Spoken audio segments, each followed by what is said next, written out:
tey ñu ngi defar parti bi heureusement. léegi tey ñu xam qui est qui et qui doit faire quoi. voilà. fu dara yëngoo ñu xam kan moo fa war a agir. nu mu gën a gaawee. non je te dis nu mu gën a gaawee. toog nañ taxawaat ci buntu ba. buntu cybercriminalité ba. taxawaat bi la ñëw dugg ci biir. gis nga gars yi soit dañuy toog di xool direct bi. wala ñu yónnee ab ndaw ne la xoolal ma situation bi foofu. boo ñëwee ne leen bon gis naa fa ay presse yoo xam ne ay presse yi wuyaa la ah duñ dem wala nga ne non gisuma fa benn presse de duñ dem waaye bu ñu gisee presse bi ñu ne ah gars yi presse baa nga foofu de te am na ay quelques leaders yu ñëw ñu ngi leen di commencer interviewer ah. ñu ne la ah en terme de communication baax na de demal nga wone sa bopp événement yii nga war a wone sa bopp waaw événement yi ñëwuñ fa pour nit ki de. déedéet nit ki intéressé wu leen. dañuy profité yow ci sa situation de détresse di jéem a defar seen image di jéem a defar seen communication. mais loolu rafetul yow boo xamul nag nga ne man de biñ ma tiyee biñ may entendre diw ñëw na diw boobu taxoo ko ñëw de dañu nekk dans la politique dégg lu ma la nit ñi dañuy politique bay politique ci sa dëj. te xamoo li ngay xamoo dara intéressé wu leen lu dul seen bopp. ah oui. gis nga bu ñëwee ba def interview oto baa ngi à côté. chauffeur baa ngi à côté bu ñuy pare ci micro yi rek dugaat nañ seen oto dem ci guddi gi gisatoo kenn. xoolal waaye ma ne la duñ laaj mandat garde à vue bi seen kër la leen. dëggal ma la duñ laajte sax waa ji fan la nekk ban bureau la nekk ndax lekk na wala naan na ndax il est dans de très bonnes conditions duñ ko sax laajte. ñoom nañ ñëw wax ak journalistes yi bu ñuy pare dugaat nañ seen oto dem noonu la ñuy def kenn du patriote yi. déedéet. bañ garde à vue Ousmane Sonko nuñ def ah. toog di xaar la ñuy teg ci moom. mu dem Ziguinchor gars yi ñëw def bouclier këram. barricade ko. garder ko pendant une semaine ñu nekk ci ñii ñooy xeex par conviction ñii ñooy xeex par principe ñii ñooy xeex par idéologie mais gis nga gars yi da ngay nekk ci xat-xat ñu ñëw utiliser sa malheur pour defar seen image defar seen communication bu ñu paree dugg nañ oto dem nañ ñibbi yow nga des fa ak say mbokk la preuve tey kan moo dem cybercriminalité. tey de gisaguma kenn ku dem. te normal tey c'est au parquet. tey mi ngi parquet ba. kan moo dem te waroon nañu dem ba ñu ko déféré. waaw mais malheureusement bu ñu ko déféré kenn si ñoom du ko mën a gis parce que kaaf lay nekk ba ay ngoon procureur ñëw jàkkaarloog moom wax ak moom. ne ko ba écoute. ay mbokkam ñoo fay toog de ay mbokkam. ñoo fay toog ay mbokkam sax bu ñu fa toogee duñ ko gis. waaw seuls ses avocats. waaye au moins di nga sentir ne ay mbokkam ñu ngi toog ci bunt bi. waaw loolu laa kay dugg duñ ko sant. mënatuma taxaw. ah kaaf boobu. mais gis nga c'est juste pour comprendre un peu. metti na que ces gens là voilà un peu leur dada seen bopp moo leen ñor. d'accord.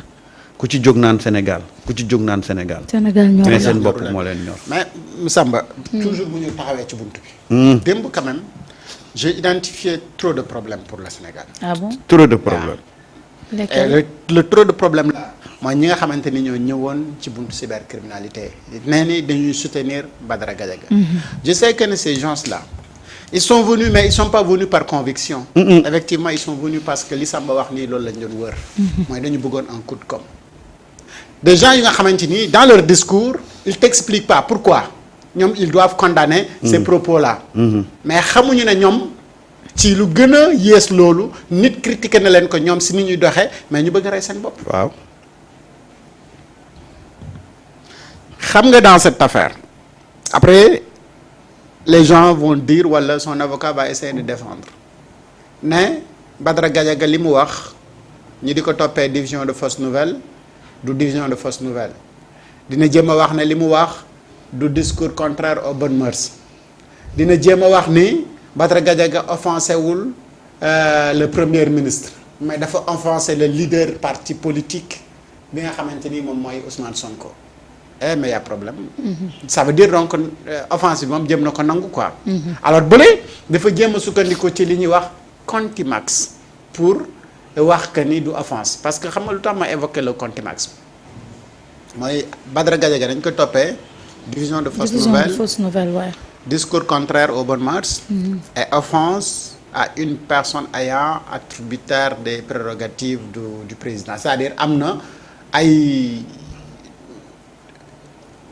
ma xama yu mu am yu nga xamante ni yooyu yu président. moo ko cëralee. te moom daf ko offensé. et moom nee na bi muy wax ci kanamu enquêteur bi daf ne ko waxul woon ak le premier ministre du Sénégal mais da doon wax ak Amadou Ba le leader moom nga xamante ni c'est un militant de Pastef mu doon wax ak son leader ne personne d'autre lu dul Ousmane Sonko mooy le premier ministre du Sénégal moo fal les maires moo fal le président moo fal président assemblée nationale ak député yi fa nekk kii la offensé loolu nag lay jéemali mais division de fausse nouvelle bi moom lay bëgg lànk bakka ndaar ne division de fausse nouvelle amu fa.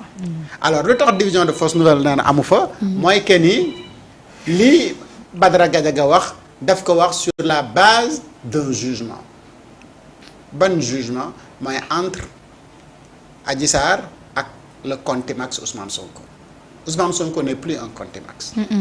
Alors un contumax dès l'instant ñu gis ko mooy que ni jugement bi lan la ñu wax Samba. day daan mais anéantiru na. waaw alors donc comme jugement boobu existé wul naka nga mën a sukkandikoo ci jugement boobu ba pare joxe ci ay xibaar donc tu es en train de diffuser de fausses informations parce que le jugement n'existe plus. C'est anéanti. waaw.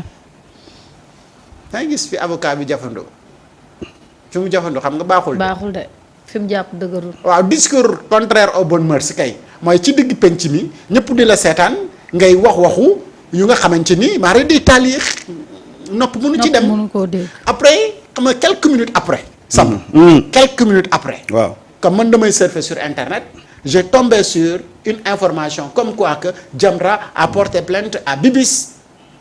ah bon. pour clip bu nga xamante ni c'est contraire aux bonnes mœurs mais fële mu ngi défendre une personne bu nga xamante ni également dañ koy toppee division de contenu et contraire aux bonnes mœurs. moo ma jaaxal. C'est le di xeex lii. di jàppale que di ngay xeex ngay soutenir. mooy itam man lii quel paradoxe. quel paradoxe kay. waaw. daal comprendre tuma. moo tax ma wax tout à l'heure ne ci buntu cyber bi on voit beaucoup de problèmes au Sénégal. foofu la waaw foofoo neex. c'est des problèmes sur des problèmes dans des problèmes encore à côté des problèmes. des problèmes tout le temps. xam nga loolu moo tax mu intéressant moo tax ma ne la démb wax naa ko fi nee naa la le problème de Badara c'est vraiment un mal nécessaire. Il fallait que mu am pour que ñu mun comprendre qui fait quoi qui joue quoi. qui représente quoi ci penc mi. parce que démb ñëpp dañoo renoncer seen principe. après ci lan ngay comprendre que tey ñii soutenir Badara Gadiaga yëpp souteniruñ ko Ousmane la ñu amal problème. moom la ñu contre moom la ñu ñëw régler si. c'est-à-dire que cette haine là envers Ousmane Sonko da leen pousser ba ñu renoncer seen principe bu fekkee ne amoon nañ ko renoncer seen ay conviction bu fekkee ne amoon nañ ko parce que démb li leen indiloo foofu sax ñoom xamuñu ko li leen indiloo foofu. xamuñu ko sax yàlla xam na ne gis nga kuy xeex ku yàlla faral. da ngay sonn rek. waxuma boo yemoon ci sonn rek problème mais la nga xamoon ne kiir lay nekk ci yow léppay deñ parce que xeex day ànd ak dëgg xeex day ànd ak principe day ànd ak conviction xoolal li fi toog wax léegi rek kii ñu ngi ko oowee propos contraire aux bonnes mœurs yow nga porté fi plainte yow loolu sax la porté woon plainte tam Mia Guissé. waaw ni li mu sol li mu kii pronom verbal la wax. waaw ak Mia tamit. na mbir yi kii. waaw loolu la waxoon.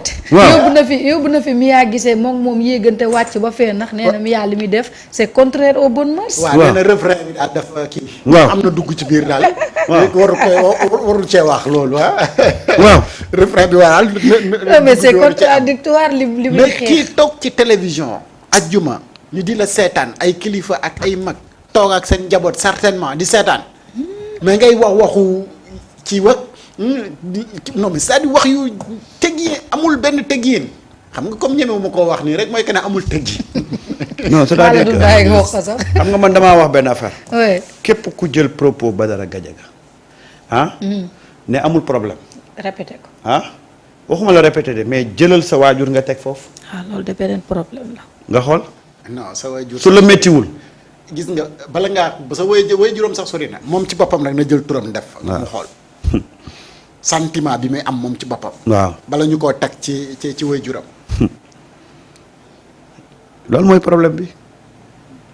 xam nga ñun l'autre fois on en parlait mais Ousmane a bien raison de demander à ce que ñu ubbiwaat ces dossiers ñu atte ko parce que plusieurs raisons mooy diggante moom ci conscience tranquille am mais dafa am compte également ak ay responsabilités yu nga xamante ni sa famille dañ ko bëgg a xam et que loolu attewaat dossiers yi rek moom mooy tax moom mu mën ci set mais ñi nga xamante ni dañu ànd ak moom yàgg di ko xeexal également ñooñu dafa am lu nga xamante ni dañ ko bëgg a xam. yàlla xam na ko. et mais donc y a tout ça yu nga xamante ni c'est des raisons pour ñu mën a tijjiwaat donc. son dossier et puis waxuma sax c'est personnel.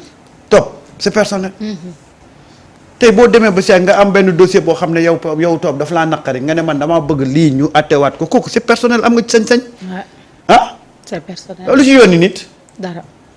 bañ na ko ba moom dafa def le distinguo ba mu bindee dañ ne ko en tant que PM am na yoo xam ne mënuñu koo régler poser ko ñu régler ko fii ñu toll nii mu bindaat ne man en tant que Ousmane Sonko citoyen wala duñ bàyyi citoyen bi mu def ay mu exercer li ko droit may ci penc mi lu ci yooni nit vraiment ah mais dama lay wax une fois encore rek des fois dañuy défendre l'indéfendable te duñ ko sax xam parce que haine bu ñu am envers Ousmane Sonko la booy problème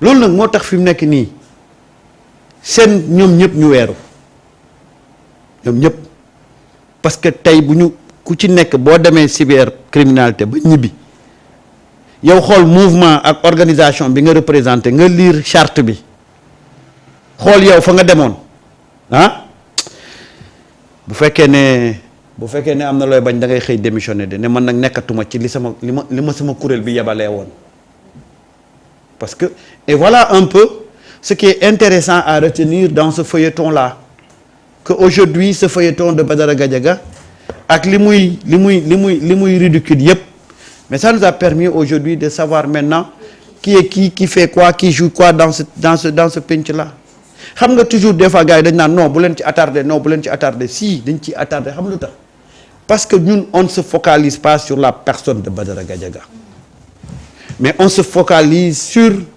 les possibles ramifications et xam les ramifications ça te permet d'avoir une lecture beaucoup plus lucide de quels sont les gens qui tirent les ficelles, quels sont les gens yi envoyer les pseudo-chroniqueurs au niveau des plateaux te loolu boo ko xamul mais je pense que le véritable combat bi nga mën a def doo ko def bu ñu oyofal dara ci penc mi man Badara ça ne m'intéresse pas mais xam nga lan moo ma intéressé ces actions et qui sont derrière ces actions là et hier on a compris beaucoup de choses yoo xam ne amaana na su incident bi amul woon duñ ko comprendre et comprendre ça c'est important parce que nit ki nag booy avancer gis ay des mains invisibles tapis dans l'ombre di le combattre il faut créer une occasion pour rendre ces mains invisibles là pour les rendre visibles nga mën a xam tey xam nañ ces gens là ñan la ak ba fan la ñu jëm ak ci lan la ñu pare pour xeex ce régime là c'est ça qui est intéressant et c'est ça qu'il faut retenir Marita gis nga fii ñu toll nii képp kuy oyofal moindre action yaa ngi nax sa bopp parce que tey ces problèmes-là dépassent même le cadre interne mais Sénégal moo am benn lecture très simpliste des situations qui surviennent devant nous moo tax souvent lu bari duñu bett ñun on n'est pas dans la projection ñun benn affaire day ñëw rek ñun waaye loolu bu leen ci sori waay yooyu bu leen ci sori te xamuñ ne ñun buñ ciy sori wuñu ci jëm